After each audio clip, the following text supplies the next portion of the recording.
With us per session, they can charge whatever they want, whatever they think is important.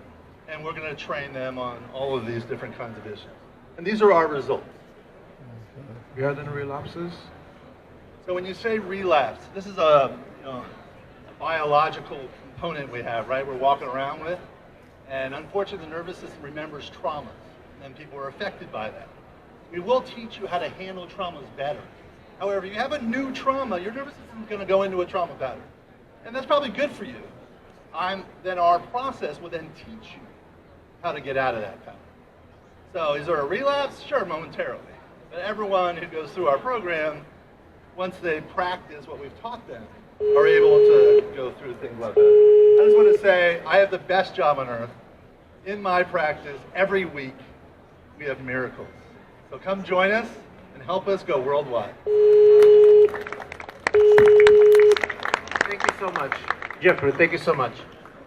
Well done. Thank you so much. Well, last but certainly not least is Eric McDavid, the CEO of Intelligent Biopharma from USA. Over to you. Thank you. So I'm Eric McDavid, the CEO of Intelligent Biopharma.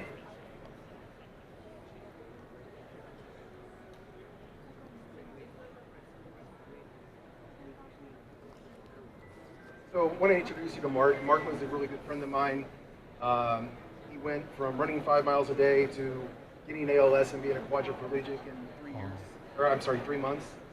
And ultimately fought until the end, but there was nothing we could do. And Mark's not alone.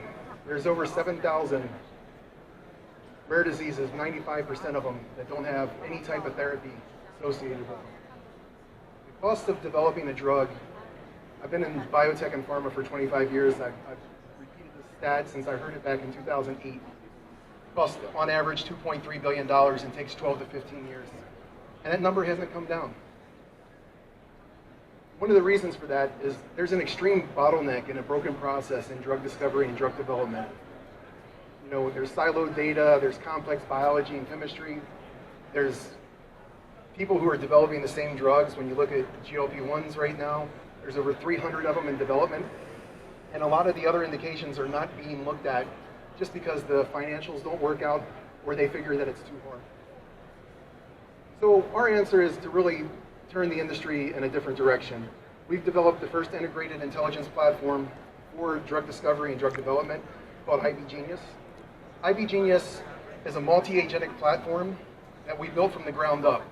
So if you utilize ChatGPT, you ask it a question, a lot of times you get hallucinations. The reason for that is that it doesn't have the underlying data